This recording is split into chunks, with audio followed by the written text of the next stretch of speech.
Tapi contoh ijazah palsu tadi, ada fakta, tuduhan, ijazah palsu, itu fakta. Dukungan datanya mana? Ada, dibuktikan. SD, SMP, SMA-nya, bahkan universitasnya, fotonya beda. Ini nggak bisa lepas. Tahun 79 saya masuk Jayabaya, tahun 85 saya selesai, itu terus saya ke Jerman, dari Jerman terus kembali ke IPB, S2, S3 saya di IPB, kemudian profesornya di Malaysia. Nah, itu contoh proses. Dan saya temukan teori ini tidak lain dan tidak bukan berdasar kepada Al-Quran. Karena saya memahaminya dengan sederhana saja. Nilai Al-Quran kehadirannya sudah 1444 tahun Hijriah. Hingga hari ini masih eksis dan up to date. Saya nggak pernah temukan kepustakaan sehebat Al-Quran. Tidak ada. Coba bandingannya mana? Tunjukkan sama saya secara intelektual, secara objektif, sistematis, toleran, jujur, benar, adil. Satu contoh misalnya, orang banyak keliru tentang Islam karena tidak dibedah secara osjubedil. Misalnya kita terpojok dengan situasi terorisme, radikalisme, dan segala hal yang berbau sangat menyakitkan. Apakah benar Islam mengajarkan begitu?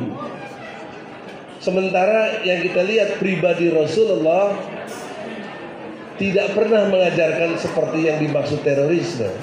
Kenapa? Karena senyum saja ibadah. Menyambut tamu kayak begini ibadah. Memberi sedekah ibadah. Nolong orang ibadah. Mana mungkin diajarkan pasang bom sembarangan di mana aja? Ya nggak bisa lah. Itu penistaan kepada agama sebenarnya.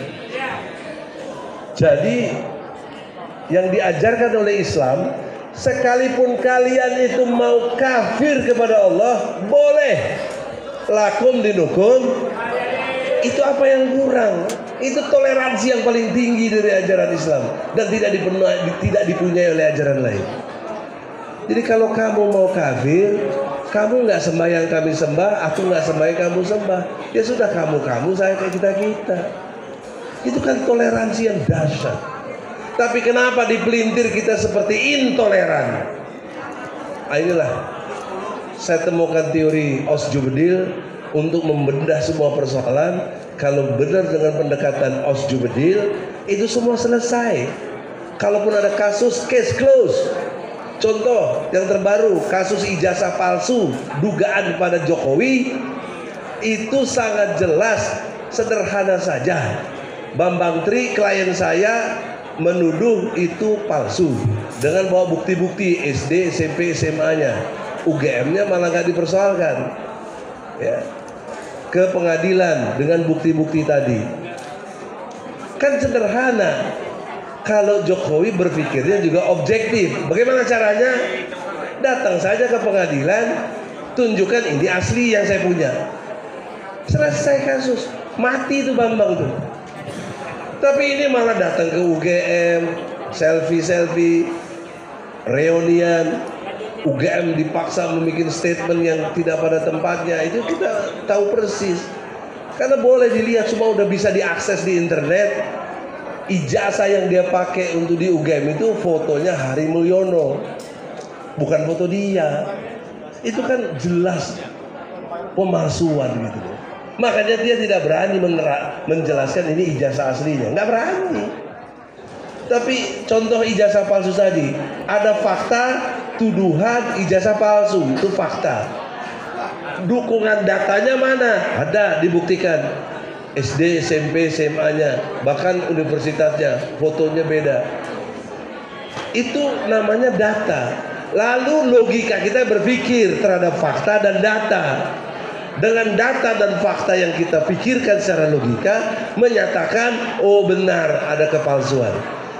Logika berikutnya, kalau ada bantahan dari Jokowi secara objektif juga, maka logika kita mengatakan Bambang Tri yang salah karena ada aslinya. Nah, hingga detik ini, meskipun perkara sudah dicabut, Jokowi sudah tidak punya kesempatan lagi membuktikan dirinya ijazahnya asli. Jadi dia seumur hidup ternoda secara sejarah.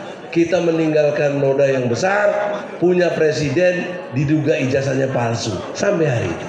Itu ilmu hukum, logika. Mau dimana? Bukan kebencian. Apa yang kebencian dari saya sama dia? Nggak ada. Ini intelektual, gabungan dari fakta, data, dan logika. Nah, sementara logika ini sering diabaikan, tidak dipakai dalam memformat satu perkara. Ya, jadi karena itu di dalam kesempatan yang berbahagia ini, teori yang saya lahirkan atau saya terbitkan dalam bentuk cara berpikir ilmiah ini insya Allah membantu proses apapun dalam menghadapi kasus-kasus, juga dalam menghadapi penyelesaian politik, ekonomi, budaya, pendidikan. Ya. Satu contoh politik misalnya, bertentangan secara hukum dan politiknya itu sendiri. Apa misalnya, Mas Gigin? Threshold 20%. Pasal 27 ayat 1 Undang-Undang Dasar 45 mengatakan setiap warga negara berkesamaan kedudukannya dalam pemerintahan dan hukum tanpa kecuali. Nah sekarang saya mau jadi presiden nggak punya hak threshold 20%. Yang punya sekarang PDIP, Golkar atau gabungan partai, Demokrat, PKS, sama Nasdem. Nah, itu baru bisa 20%. Coba mereka aja yang bisa jadi calon, sementara undang-undang bilang kita berkesamaan kedudukannya dalam pemerintah dan hukum. Bagaimana mau maju bangsa Indonesia ini berbangsa bernegara secara demokrasi dan hukum? Nggak bisa, bullshit. Maka masuklah oligarki. Jadi oligarki itu kumpulan elit yang menguasai segala banyak sumber daya, sehingga kita dilemahkan oleh oligarki. Ini yang kita lawan. Harusnya dengan cara tadi osjubedil. Kita lawan secara objektif. Kita harus gerakannya sistematis dan bertoleransi kepada yang benar, bukan kepada yang membayar. Tidak mengurangi hormat Bu Iti. Habis berapa jadi bupati keluar uang? Nggak mungkin nggak keluar uang. Nggak mungkin. Pasti bayar partai, bayar ini itu. Ya. Saya juga pernah calon gubernur Jawa Timur tahun 2013, nggak pakai partai, dengan independen, harus ngumpulin 2 juta KTP. Saya habis 68 miliar untuk begitu. Kalah. Ya lawannya Karwo yang punya 10 triliun. Itu contoh aja, Bos. Saya coba semua, bukan ondo. Saya coba, saya lawan, saya praktekkan. Oh begini, nggak bisa. Ini. Kalau Bu Iti nggak punya duit, siapa yang mau nyalonin dia? Jadi yang dilihat bukan kualitas, bukan integritas, bukan kapasitas, tapi fulus, laisa fulus, wah mampus gitu. Nah, itu fakta. Saya mau bantah. Ini fakta, data bisa saya hadirkan. Logika saya nggak keliru. Nah untuk itulah saudara-saudara, bagaimana lewat Jayabaya ini lahir satu konsep berpikir. Karena saya merasa dan saya melihat di semua universitas, mau yang terbaik siapa juga, belum ada karya yang fenomenal yang begitu bisa dibanggakan. Satu contoh aja, di bidang motorcycle, apa ITB pernah melahirkan buat motor? Mobil juga nggak ada. Yang ada Yamaha, Honda. Sekali-sekali mereknya kayak Yamahmud misalnya, buatan Indonesia, nggak ada. Dalam konteks pemikiran semuanya jiplak banyaknya. Referensi sok-sok banyak, taunya nothing, tidak berpikir. Apa yang dilahirkan dari skripsi, dari disertasi bahkan, yang sifatnya cuma jiplak saja, tidak punya nilai, tidak menggairahkan, tidak membuat perubahan. Makanya begini-begini saja kita sudah 77 tahun Indonesia merdeka, 7 kali ganti presiden, Indonesia tidak jauh lebih baik. Bahkan sekarang banyak hutang, hampir 17.000 triliun utang kita. Gabungan utang pemerintah, BUMN dan swasta. Bagaimana mau bayar? Bagaimana juga BBM naik sampai 30%, nggak pernah ada sejarahnya BBM sampai naik 30%. Dan selama Jokowi mimpin 12 kali BBM naik. Anda bayangkan, tapi semua dibungkam, nggak bisa. Kita bergerak, ditangkap, dipenjara. Banyak teman-teman juga begitu. Saya 3 kali dipenjara, saudara-saudara, dalam perjuangan itu sejak zaman lawan Soeharto. Jadi dalam kesempatan ini tidak bermaksud bangga ria, tapi ini kader-kader Jayabaya yang kemudian akan nyusul harusnya lebih baik dari kita. Karena zaman kita dulu belum ada internet, belum ada HP. Ya tahun 79 mana ada itu. Tapi kita merintih dan terus berjuang sampai kita bisa seperti ini. Dan kekuatan kita ada pada pengaruh. Saya nggak punya jabatan, tapi kalau saya bicara ngomong pasti ada pengaruhnya. Ini kalau saya buktikan ijazahnya terbukti palsu, copot itu Jokowi presiden. Nggak perlu partai politik, nggak perlu gerakan demo-demo. Tapi ini ilmu hukum. Tapi saya dikriminalisasi, klien ditangkap, kita ditekan, nggak bisa begini dan begitu. Nah itulah faktanya. Tapi rakyat semua cicing, nggak ada perlawanan. Nah itulah saudara, satu gambaran sumbangsi saya dalam kehidupan ini, cara berpikir intelektual yang objektif, sistematis, toleran, jujur, benar dan adil. Semoga ada manfaatnya. Assalamualaikum warahmatullahi wabarakatuh. Oke, terima kasih banyak Bung Egy. Apa yang diungkapkan oleh Bung Egy kebetulan kok selaras, sejalan dengan apa yang baru saya baca, yaitu hasil survei Freedom House, bahwa Indonesia hanya partly free, sebagian bebas. Kalau dalam konteks kebebasan sipil, bahkan nilainya hanya 2 dari 4. Kemudian kalau kita lihat hasil survei dari The Economist Intelligence Unit, demokrasi di Indonesia sekarang ini kan sudah tergolong dalam flawed demokrasi atau demokrasi cacat. Kemudian dari hasil survei, beberapa survei antara lain, indikator politik Indonesia akan juga menunjukkan masyarakat makin takut untuk mengungkapkan pendapatnya. Jadi apa yang diungkapkan oleh Bung Egy tidak sekedar pengalaman pribadi, tapi juga sejalan dengan survei-survei yang ada, dan ini terus terang jelas sangat menyedihkan gitu. Dan kita tentu berharap Indonesia akan jadi lebih baik, terutama dalam konteks Global Innovation Index, di mana level inovasi kita di ASEAN pun sudah nomor 5, di bawah Singapura, Malaysia, Thailand, dan Vietnam. Ini sangat menyedihkan, dan saya ulangi lagi, dalam ranking top universities di ASEAN pun tidak ada satupun universitas di Indonesia yang masuk dalam top 10 atau top 10. Ini sangat menyedihkan. Karena itu saya berharap forum-forum seperti ini terus digelar untuk meningkatkan kemampuan kita kaum akademis secara kualitatif maupun kuantitatif. Dan sekarang saya akan beralih ke Bupati Lebak. Nah, ini luar biasa Lebak posisinya, karena satu, Multatuli itu berasal dari Lebak, atau Douwe Dekker. Kemudian ada satu band yang sangat terkenal di seluruh dunia, dan saya juga pengagumnya band itu, yaitu Van Halen. Dalam sebuah wawancara dia mengatakan bahwa ibu saya dari Lebak. Saya kaget itu. Ternyata betul ya, dari Rangkas Bitung ibunya dia.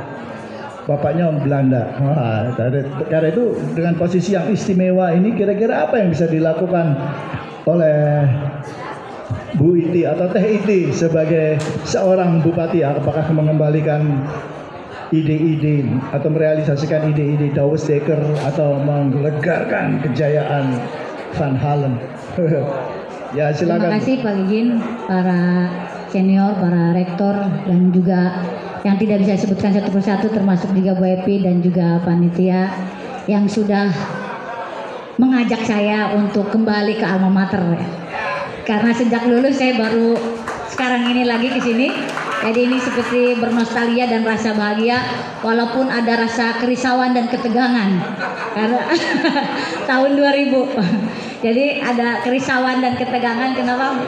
Ya alhamdulillah sependek pengalaman saya diundang ya datang gitu, diminta bicara, ngobrol, sharing. Tapi yang paling deg-degan dan merasa tegang sampai gemeter ini baru di Jayabaya ini kayaknya.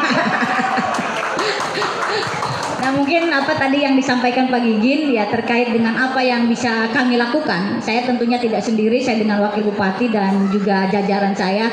Ketika Lebak ini memang etalasenya adalah etalase yang selama ini mungkin seliweran di media terkait dengan ketertinggalan, kemudian juga dengan potret infrastruktur yang tidak memadai. Mungkin beberapa tahun yang lalu sebelum saya diberikan amanah menjadi bupati di Kabupaten Lebak sebelum 2014, itu mungkin orang melihatnya banyak anak-anak sekolah yang bergelantungan di seling jembatan untuk bisa mengenyam pendidikan, yang disebut mungkin dulu sampai dianalogikan jembatannya itu jembatan Indiana Jones ya di Kabupaten Lebak. Tapi alhamdulillah sekarang merangkak naik berkat sinergitas kita bersama dan seluruh komponen masyarakat. 2019 Kabupaten Lebak bisa keluar dari kabupaten tertinggal gitu, dan alhamdulillah sekarang ya walaupun mungkin kadang dibandingkan juga kita sudah 7 tahun berturut-turut juga menjadi daerah yang WTP, tapi bukan berarti itu selesai. Masih banyak PR ya, di kanan kiri masih banyak PR yang harus kami selesaikan. Nah terkait dengan itu saya 2014 dilantik menjadi bupati, bahwa saya juga melihat banyak potensi sekali di Kabupaten Lebak, walaupun sangat dekat dengan ibu kota. Kenapa masih dikategorikan kabupaten tertinggal? Ya salah satunya tadi itu belum pemerataan infrastruktur, dan tentunya masyarakat di Kabupaten Lebak ini rata-rata adalah buruh tani. Nah, belajar dari bukunya Max Havelaar itu, jadi memanusiakan manusia. Ada sebuah kalimat memanusiakan manusia dalam buku Max Havelaar. Yang pertama yang saya coba itu adalah bagaimana saya mewujudkan Museum Multatuli, Museum Douwe Dekker. Itu memang diskursusnya panjang sekali, saya banyak di demo karena saya juga dulu tukang demo, jadi yang demo saya tantangin juga gitu waktu itu. Jadi sampai saya naik pagar, saya bilang, lu demo gua juga tukang demo, ayo hajar lu gitu kan. Saya bilang begitu. Jadi nah ya 2014 mulai saya menggagas, 2015 itu saya ada di Lebak ini banyak sekali gedung-gedung cagar budaya yang memang digunakan zaman kewedanaan dulu tahun 1828. Nah itu pertama saya membuat mungkin bahasanya kalau sebetulnya ini bahasa partai lain ya. Jadi merestorasi cagar budaya ini menjadi Museum Multatuli. Dan sampai sekarang itu dari tahun 2015 sampai sekarang ya saya namakan Multatuli, termasuk ketika penamaan Multatuli pun saya dianggap mengkultuskan Multatuli gitu. Ini gimana Bupati mengkultuskan Multatuli? Padahal Multatuli ini orang Belanda yang datang ke Kabupaten Lebak yang tadinya ingin menjajah, tapi dia tidak sepakat dengan adipati yang harus menjajah mengambil hasil bumi masyarakat Kabupaten Lebak. Ya gitu ya. Oh, stop.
Ya, Bapak Egy Sujana, silakan.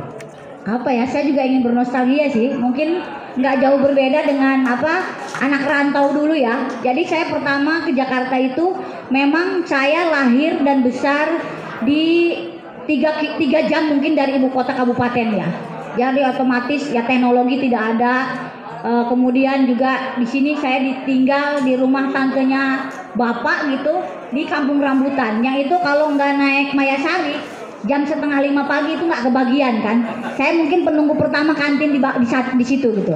Jadi ya sama tanggal 1 sampai tanggal 11 kita masih punya uang kos lah kiriman dari orang tua ya. Tanggal berikutnya saya numpang tidur, numpang makan ya, ada teman-teman seangkatan saya. Tuh, ada Emil Jana. Ini Emil dulu punya rumah makan juga ya, rumah makan Padang, saya masih numpang makan. Nah di rumah Jana ini saya juga numpang tidur gitu ya. Jadi mungkin sama ya, sama yang dilalui. Tapi motivasi saya karena semangat dari kakek saya dulu, jadilah manusia yang bermanfaat. Dan ada yang satu menjadi bekal saya adalah ketika saya di SMA itu, saya pernah tinggal di pondok ya. Tinggal di pondok gitu yang bawa Allah tidak akan merubah satu kaum jikalau bukan kita yang merubah itu gitu. Jadi itu mungkin yang menjadi semangat saya. Makanya walaupun di ujung gitu ya orang tidak tahu. Nah itu yang menjadi bekal saya ketika di sini. Ya sama. Dulu saya sering dikeluarin bang gitu ya di kelas. Karena mungkin kebiasaan di kampung jarang pakai sepatu ya, pakai sendal. Saya lebih banyak nongkrong di sini di koperasi di sini karena dikeluarin sama dosen karena pakai sendal jepit gitu ya. Gitu. jadi itu kemudian nongkrong di Nah, nongkrong di kantin. Jadi lebih banyak mungkin begitu. Mungkin teman-teman saya tahu. Termasuk ini ketua-ketua senat saya. Ini kayaknya di tahun 92 nih kayaknya ya. 91. 92 itu Bang Subhan ya. Jadi ada 94 Bang Lubis juga ada. Karena 95 ada Bang Faiz. Nah sekarang mereka, jadi saya bilang suka saya ledekin Bang. Kalau nggak cerita sebelum itu ya. Sekarang mereka bareng-bareng dengan saya di Demokrat Bang. Saya ketua DPD di tingkat provinsi, mereka di kabupaten. Ketua senat gue suruh-suruh sekarang lo gitu ya. Gitu. Jadi ceritanya. Nah itu mungkin hampir sama aja, saya nongkrong di senat ekonomi gitu kan. Ya berdiskusi, dan mungkin yang menjadikan banyak selain nostalgia di sini itu, di kampus inilah banyak memberikan pelajaran, bukan hanya pendidikan, tetapi jadi pembelajaran hidup. Karena tadi itu saya gabung dalam satu organisasi di dalam pergerakan gitu, yang itu real dalam kehidupan yang mungkin sekarang ketika kita menjabat itu kita alami hal-hal seperti itu. Ya ini menjadi bekal. Nah ini mungkin menjadi ya jadi termasuk sama abangnya Bang Bursa gitu kan. Ya kalau dulu kan kita anak-anak junior ini suruh cari dana dulu kan kalau bikin kegiatan. Kalau sama senior nggak langsung dikasih, lu bisanya minta doang, lu cari sendiri kan kayak gitu kan. Itu sampai bebel muka gitu zaman dulu, turun naik Kopaja, turun naik Metro Mini gitu, itu ngalamin gitu. Dan termasuk mungkin ngalamin juga ngutang di kantin gitu ya. Ya biasa kan anak kos kan gitu kan. Ya jadi sama mungkin yang dialami teman-teman yang sekarang. Nah saya juga tidak pernah berpikir tadi itu menjadi bupati. Tidak pernah terpikirkan. Tetapi tadi itu senior saya ini yang ada di Banten waktu itu, saya mungkin orang baru. Saya baru pulang ke Lebak itu tahun 2001. Waktu itu 2001 saya suruh gabung di partai politik. Saya sempat juga gabung di PBB ya. Jadi simpatisan PBB dulu. Ya sama Bang Bursa. Ya, dulu sempat, terus saya bilang, gua bukan tesnya kayaknya di sini gitu ya. Udah tuh berlalu tahun 2006 gitu ya. Teman-teman di DPRD di provinsi itu, "Neng, lu nyalon aja ketua partai," dia bilang begitu kan. Gua modal apa gitu kan. Udah, lu modal nekat aja gitu kan. Nah dari situ mungkin mulai timbul pernah mengenyam di kampus dan di pergerakan itu mungkin ya. Jadi menjadi menjadi politik praktis ya. Saya ketika tadi itu tahun 2005 saya akhirnya terjun ke partai politik dan tidak tanggung-tanggung. Ketika terjun di politik saya langsung mencalonkan menjadi ketua partai gitu di kabupaten itu. Yang orang lain tidak kenal siapa nih anak kecil, udah cilencang-cincing anak kecil gitu, siapa yang kenal gitu. Cuek aja gitu. Jadi kayang gitu, kalau bahasa Sunda kayang jalan aja gitu. Tiap kecamatan saya datengin gitu, menghimpun ini masyarakat gimana terhadap partai politik dan sebagainya. Mungkin itu modal waktu jadi mahasiswa gitu, ikut pergerakan, kemudian juga sering diajak sama senior bedah buku. Jadi kalau masalah asmara saya orang tidak berhasil di kampus ini, ya. Karena pasti Mas Comblang juga nggak berhasil karena Jawara ini dianggapnya tomboy kan.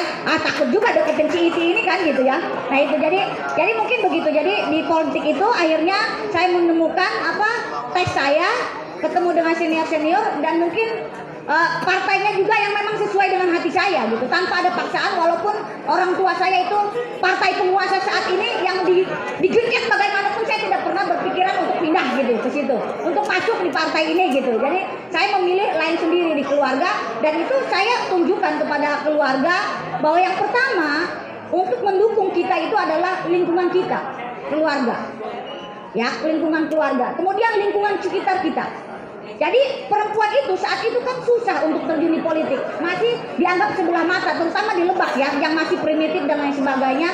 Apalagi ketika saya maju bupati juga, tantangan yang paling besar adalah pandangan para kiai bahwa perempuan itu tidak boleh menjadi pemimpin. Itu bagaimana meyakinkan masyarakat di Kabupaten Lebak, itu tantangan pertama saya. Tetapi tadi itu dengan bekal keyakinan bahwa dimanapun kamu berada, jadilah manusia yang bermanfaat, dan juga bekal kehidupan yang di kampus lakukan, ya, yang diberikan kepada saya melalui diklat-diklat dan sebagainya, latihan dasar dan lain sebagainya, itu yang membekali saya, yang akhirnya terjun kepada partai politik, dan sekarang mungkin bisa duduk di partai sekarang, insya Allah sampai tahun depan selesai 10 tahun gitu dengan wakil bupati saya gitu. Mungkin tidak jauh berbeda Bang gitu ya, sama ya, Abang juga pernah menjadi bupati, tidak mudah kan, apalagi kita menyatukan persepsi dengan yang lainnya. Tapi tadi itu satu keyakinan saya bahwa ilmu penting, tetapi juga bagaimana kita membangun komunikasi dengan seluruhnya, itu ini menjadi hal sangat penting. Ini untuk membangun jaringan kita ketika kita pada saatnya kita akan terjun kepada kemasyarakatan. Karena dunia kampus dengan dunia nyata itu sangat berbeda, tetapi tadi itu bekal kemahasiswaan, gitu, berorganisasi itu menjadi bekal untuk kita untuk terjun dimanapun kita berada gitu. Mungkin itulah kalau bicara. Tadi beliau mau mengatakan bahwa selain ilmu yang didapat dari kampus, karakter itu sangat penting. Plus idealisme. Dan ini sangat menarik, saya kira ini perlu dicamkan oleh siapapun yang ada di sini, termasuk yang senior seperti Bang Egy dan saya juga.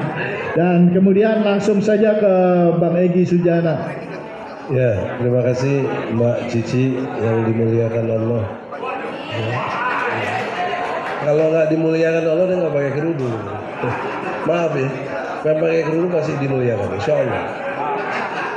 Dalam perspektif ajaran Islam itu ada akidah, syariah, dan akhlak.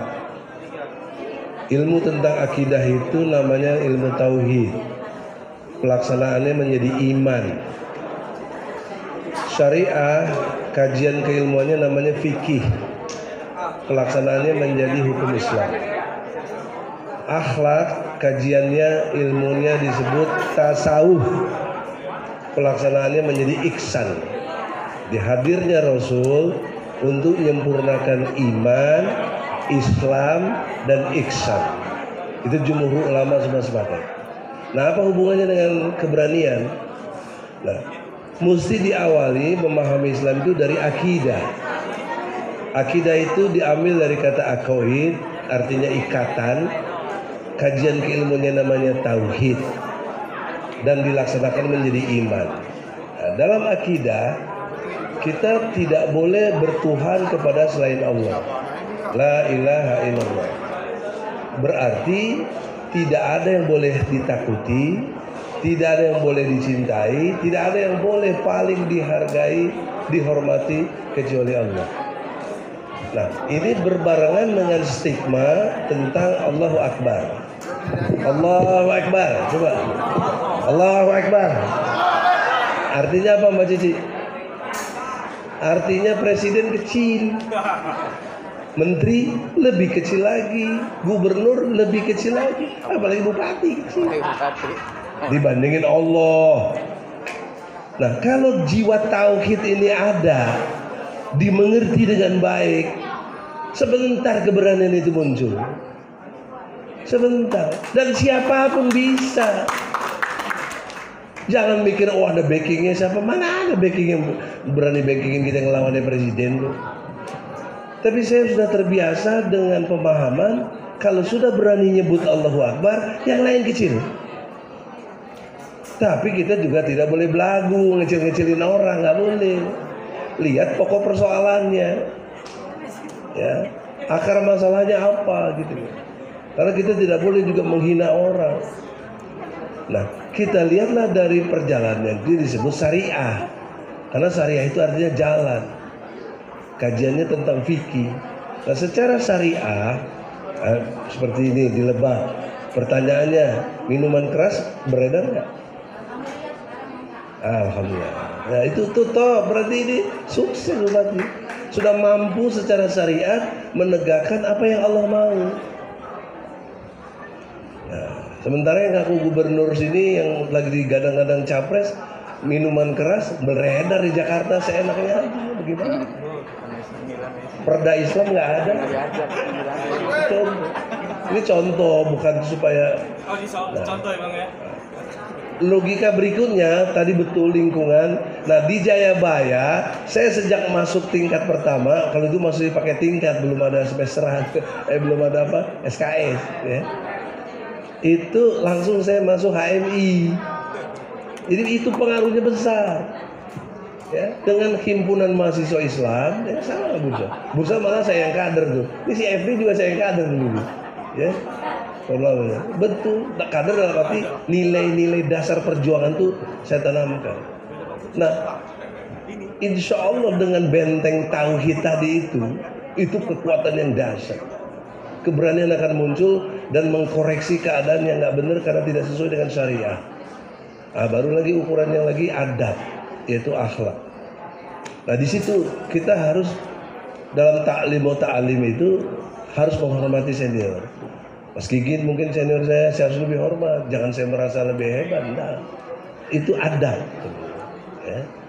Nah, oleh karena itulah dalam kesempatan yang berbahagia ini, tolong kader-kader Jayabaya yang betul-betul mau maju tadi, yang pertanyaan yang ketiga itu, apa manfaat yang Anda dapat? Anda jangan jadi diri orang, jadilah diri sendiri. Tapi pengalaman orang itu Anda serap, mana yang Anda pilih, begitu. Itu baru the best. Ya, harus the best dan berkarya ya untuk melahirkan sesuatu. Karena yang namanya pemimpin itu adalah kemampuan merubah dari tidak baik menjadi baik, dari keadaan tidak islami menjadi islami. Jadi apa, ini bukan senior ya, ini junior. Jadi Adinda Iti,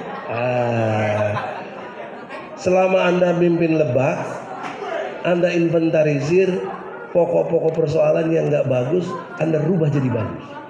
Itu Anda berhasil. Gak usah pakai ukuran yang lain-lain. Dari keadaan yang ada tadi, kemiskinan, ketidakindahan lingkungan, Anda rubah menjadi kenyang. Soal Dawsdeker tadi itu soal karya. Orang akan nggak menjadi masalah kalau itu punya manfaat yang banyak buat orang. Gitu.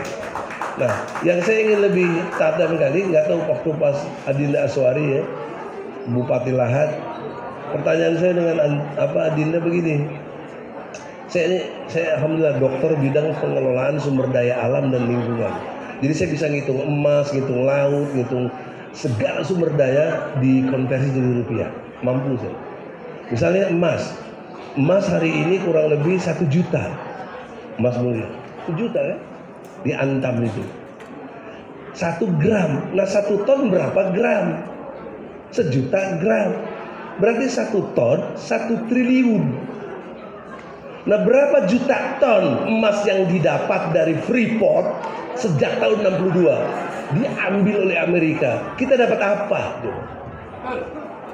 Sampai hari ini masih dikuasai pengelolaan dan pengawasannya. Tapi kita ditipu, katanya sudah dispestasi 51%. Mana buktinya? Secara ilmu hukum ini masih unbinding. Artinya pengawasan dan pengelolaan masih dikuasai mereka. Bagaimana Indonesia menguasai Freeport? Bohong itu. Dan itu udah saya gugat ke PN setahun lalu. Kebohongan 66 janji Jokowi, menipu rakyat. Mobil SMK sampai hari ini juga mana mobil itu nggak ada. Betul. tapi saya dikalahkan lagi di pengadilan, dianggap nggak berwenang. Waduh, traumatik saya terulang lagi. Daripada dikalahin lagi, saya cabut aja duluan. Musik dia. Sampai hari ini jadi nggak bisa punya itu lagi. Nanti akan bergolak lagi. Nanti klien saya bisa keluar, baru saya gugat lagi. Iya dong. Kan tentara kalau perang nggak maju terus, ada mundurnya juga. Nah, itu contoh. Nah, itu dengan cara tadi teori saya Ausjubedil, kita harus betul-betul objektif, jangan berpihak, tapi betul-betul dengan pendekatan yang sistematis dan bertoleransi kepada keadaan, baru kita bisa jubedil. Nah, maksud saya tadi cerita ini, ada sumber daya alam apa di Lebak? Ada emas, ada, udah nggak ada ya? Iya, tadi kan ada di sana kan. Nah, kemudian sumber daya lainnya lagi apa? Ya, tolong diinventarisir. Di sini ketahuan nanti, maaf Adinda ya, Adinda korupsi apa tidak kelihatan. Sumber daya alam berapa konversinya buat rakyat? Karena perintah undang-undang pasal 33 ayat 3, bumi, air dan segala kekayaan alam yang terkandung di dalamnya dikuasai oleh negara. Negara dalam hari ini pemerintah di tingkat Lebak namanya Anda, Bupati, ya. Dan diperuntukkan untuk semakmur-makmurnya rakyat. Ya. Nah, jadi berapa pendapatan rakyat dari segala sumber daya alam itu? Apalagi ada pabrik semen. Mana? Lebih banyak setorannya ke siapa? Ah, di situ. Ya, mestinya pasti banyak yang kena KPK. Kalau KPK-nya juga cerdas, ini kan nggak cerdas. Yang nggak ada kasus dikobek-kobek, yang ada kasus seperti Masiku nggak ditangkap-tangkap juga. Itu kan fakta semua. Masiku dari mana? PDIP. Mestinya periksa ketua PDIP-nya, nggak berani. Itu contoh begitu aja. Bagaimana mau itu? Karena tauhidnya gitu loh Mbak Didi. Kalau waktu itu saya pernah nyalonin ketua KPK. Zaman Presiden SBY, ya, pimpinan partai itu. Ketua panitia seleksinya Menteri Hukum dan HAM, si Patrialis, ya, yang udah masuk penjara. Jadi waktu diwawancara, saya masuk sampai tingkat wawancara. Kalau you jadi ketua KPK, apa yang mau pertama dikerjakan? Yang saya pertama periksa SBY, saya bilang. Karena ikan itu busuk dari kepala, nggak mungkin ikan nggak busuk dari kepala. Ya nggak lolos saya, ya sudah, nggak objektif. Itu contoh aja, contoh. Oleh karena itulah saudara-saudara, bangunlah diri Anda dengan objektivitas, cara berpikir yang sistematis dan bertoleransi, jangan keras kepala, lihat keadaan yang benarnya, dan juga Anda pasti bisa jujur, benar dan adil. Itulah keberanian pasti muncul. Cerdas, berani, militan. CBM. Tawaran saya, Erli, Jayabaya, CBM. Cerdas, berani, militan. Jayabaya. Jayabaya. Oh, nggak ada yang lain kita, mana UI atau mana ada. Assalamualaikum warahmatullahi wabarakatuh. Menarik sekali apa yang diungkapkan oleh Bung Egy Sujana dan juga sebelah saya Bu Iti, seorang bupati yang luar biasa. Jadi dua orang ini tampaknya betul-betul match, memiliki idealisme yang hebat, pemikiran-pemikiran yang sangat tajam dan realistis. Bukan tajam dan ngawur, tapi sangat realistis dan menghadapi persoalan-persoalan yang saya kira sangat besar juga yang harus cepat atau lambat diselesaikan atau Indonesia akan makin